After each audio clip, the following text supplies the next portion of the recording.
So DC did open up a lot of additional beds in response to the takeover and has continued opening shelters. So there are shelter spaces now, and more are expected to open soon as part of the city's winter surge. But I think it's just also helpful for people to keep in mind when you see someone on the street, there may not actually be a bed available for them.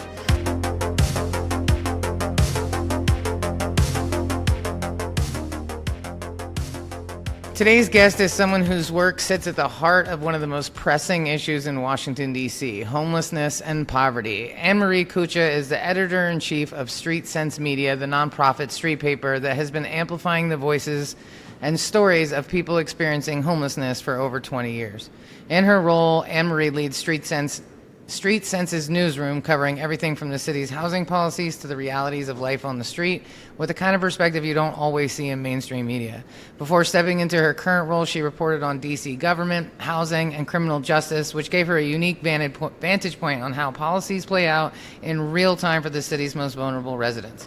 Street Sense operates on a powerful model. Trained vendors, many of whom are experiencing homelessness themselves, sell the paper and keep the proceeds, providing both income and critical human connection in a city where homelessness is too often treated as invisible. And if you've lived in D.C., you know that, and you definitely, hopefully, have bought some Street Sense papers in your time, and you know who these guys are.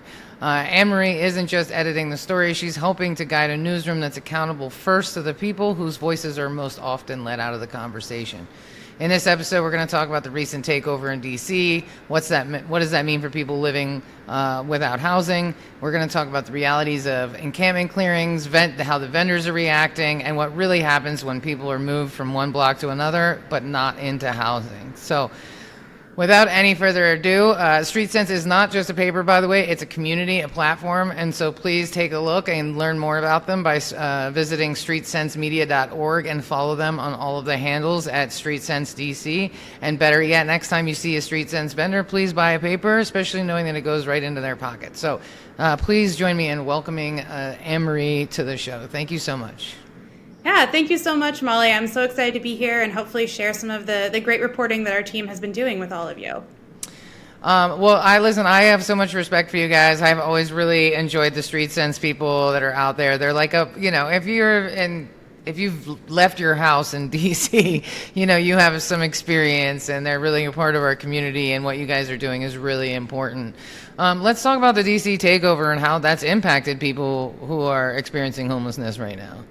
Yeah. So for quick overview for those of you who maybe aren't in DC and haven't been living it, the takeover began on August 11th. A lot of the sort of actions that impacted people experiencing homelessness, closing encampments, happened that first week in mid-August.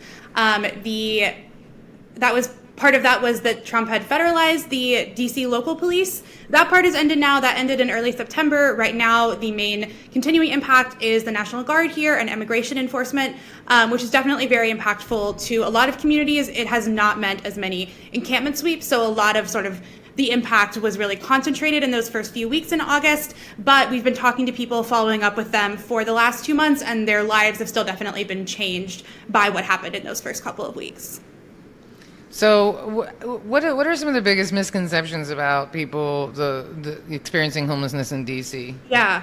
I mean, I think that there's a general, misunderstanding of why anyone would choose to live outside. I think there's a lot of people, believe that someone may only choose to do that if they, have a mental illness. I think a lot of people think that someone chooses to live outside because they would never go into housing, and that's very often not the case. Most of the people, that we speak with have tried shelters and have found that they don't work for them for whatever reason. Maybe that there's a lot of people there and that's really hard for them to sleep and feel like they have privacy.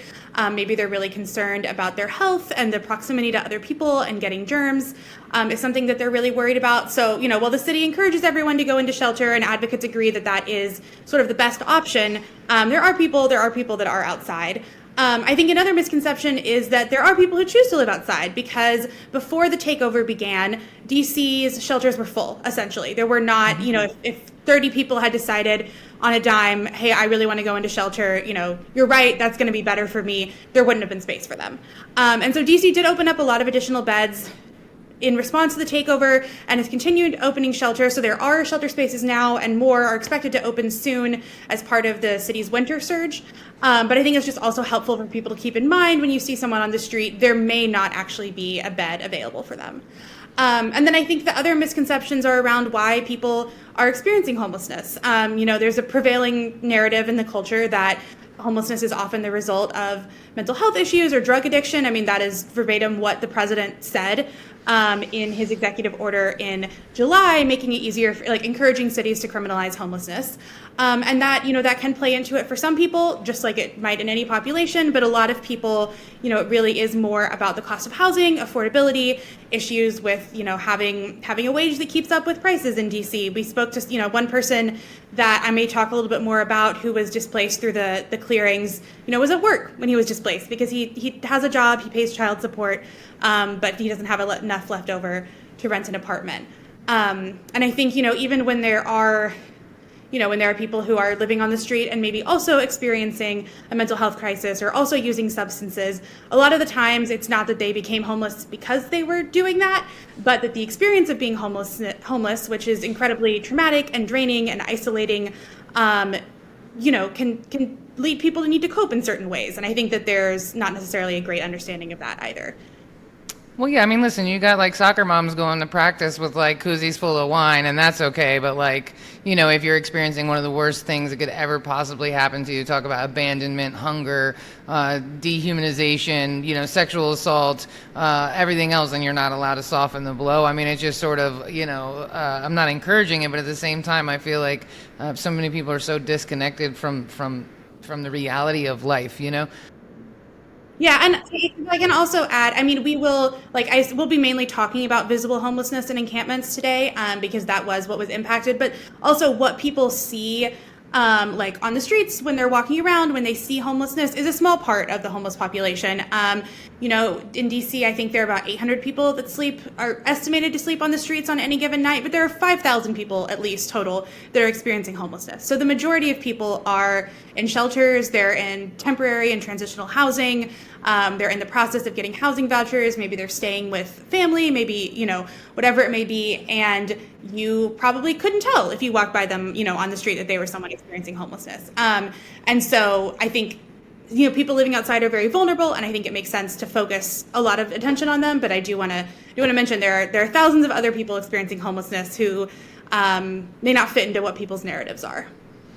Yeah, and I could definitely relate to that. In living in DC, I would always go into the 2nd Street Bridge, 2nd and L, and there was a few people living under there, and then that art installation went in, and I definitely rallied really hard against all of that money being spent on an art installation that disrupted people's sleep. But I got to know a lot of people under that bridge, and there was a young couple that were in their early 20s, and she had a full-time job and was waking up every morning and walking in the snow to go work at the bank and be a teller, and wanted to run for one of the city council things. And I was just, every person that I met down there, I was always just so humbled and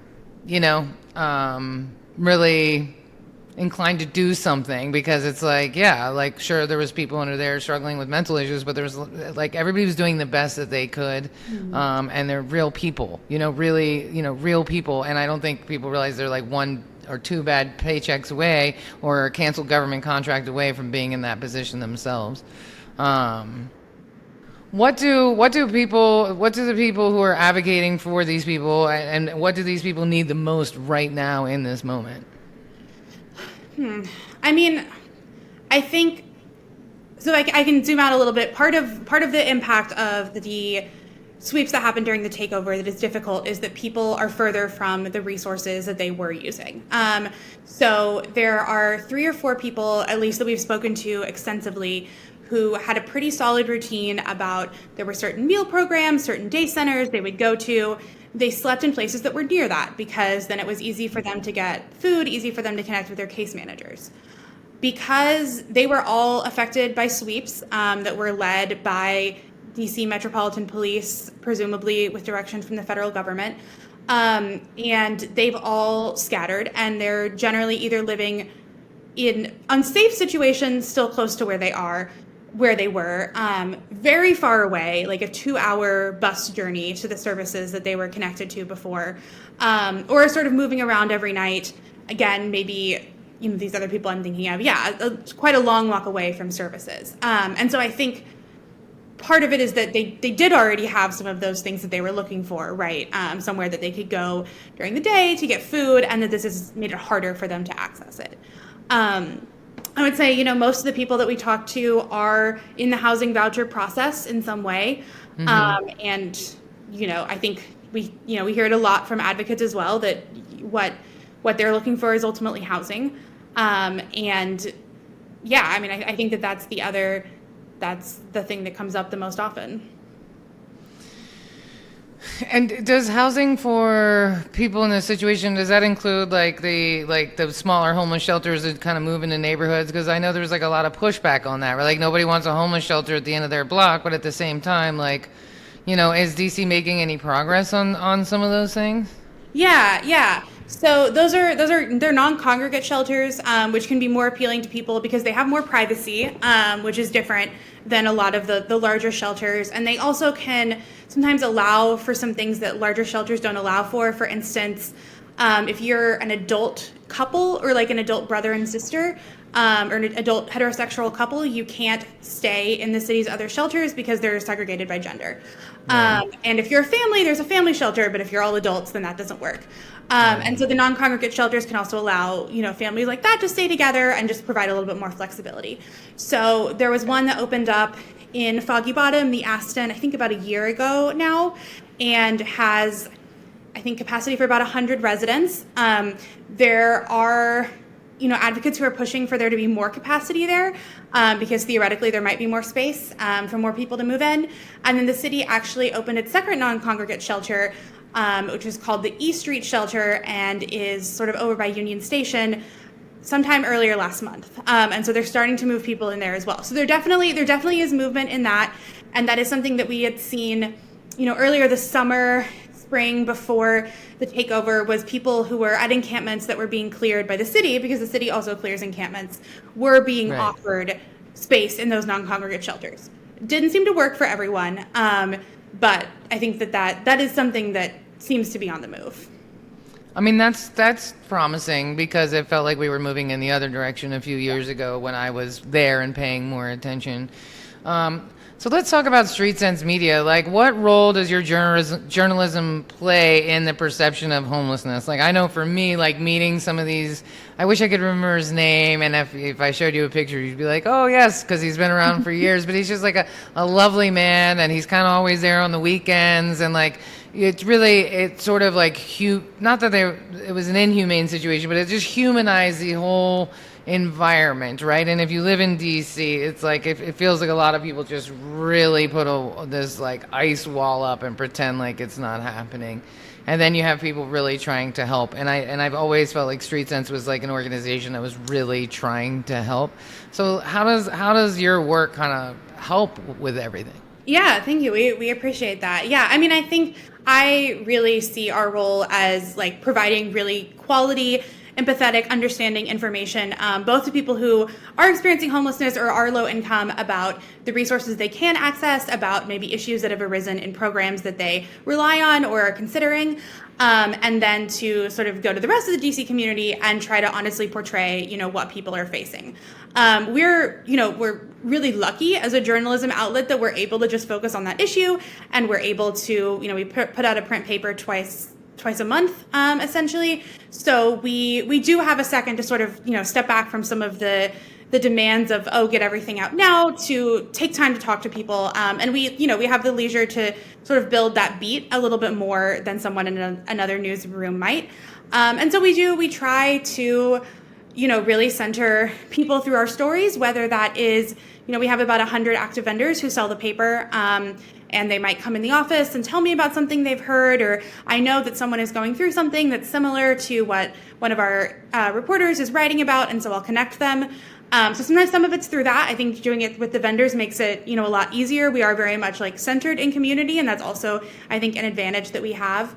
And then some of it is just the fact that we are trying to be out there. We are trying to meet people. A lot of the people that were cleared during the federal encampment sweeps, for instance, are people that we had already met. Because they'd been at encampments that were cleared by the city, because they'd been moving around. And so, not all of them, but for a lot of them, we had already met them. We weren't, showing up that day trying to get to know them and trying to see what was happening. And I think that can be really beneficial as well. And then, there's a lot of awesome local media in DC. There's not nearly enough. And so just making sure that there is always someone who can be paying attention to housing and homelessness, in case, who knows what other stories are going on that the people have to pay attention to. So just to try to keep up the reporting on all of that. How does the city's goals for clearing those encampments match up with what actually happened? It feels like this would just make things more expensive, more difficult, more complicated, and just move people from one block to another. But that's not solving any problems. Yeah, I think that's definitely something that we've heard from advocates quite often. I think the city's goals and the federal government's goals are probably a little bit different. The city says that they mainly do encampment closures for health and safety. So often, they've given the example of if someone is set up really close to a roadway and they're worried that someone, if a car went off the road, they might hit them. The people who live at those encampments might still say, this is where I feel the best place for me is. And so there's definitely a conflict there. But the city does, they have a team that comes out. They do attempt to talk to people at encampments before the encampments are cleared. So they do, it's not always paired with hey, here's an apartment for you right now. And there are people that move around a lot of times before getting to that stage. But it is generally paired with some offer of case management, which is very different than what we saw from the federal government, which was no warning. The reasons that we were ostensibly given was basically just from what we had heard the president say, which was largely about, aesthetics and beautification, as opposed to even the safety of the people in the encampments, which is something the city says they're concerned about. And that there were no, there were no additional services offered. There were times at which we showed up to encampment closures before there were any city social workers there because it didn't seem that they were notified. And so the people during those, in those closures, definitely did not have that access to resources, and did not have an opportunity to, for instance, also the city, I think it doesn't always happen. I've heard people try to store their things and not always get it back, but the city theoretically offers storage for people's belongings, and that wasn't something that happened with the federal government. The closures, I should say, the closures led by MPD. No closures were actually led by the federal government, but ordered by the federal government, conducted by MPD. And that's got to be so traumatic. For so many reasons, but it just really erodes the trust. And then having MPD do the dirty work, it just erodes that trust even further that people have with the city's police force. And I know that. Listen, I'll be very careful because, I'm a bit of an anarchist, but I don't really like a lot of cops. But I have seen MPD in action on multiple occasions show a ton of compassion and handle people experiencing homelessness very, very well. I have seen some crazy stuff living in Trinidad where people were clearly not well and full on abusing the cops, and they didn't get reactive, and they knew exactly what to do. And so I know that they try, right? And so something like this is not going to help any of that. That's not going to it's not going to make the people living in the houses feel safe around the police, and it's not going to make the people living outside of houses feel safe around the police. And I would imagine that's very expensive for the city as well. Yeah, and what we know is people experiencing homelessness are more likely to be victims of a crime than to commit a crime. So it is, I think, important that they would feel safe contacting the police were that to occur. So let's talk about the Street Sense Media and what has, for the vendors who are selling papers, what kind of a positive impact has that brought into their life?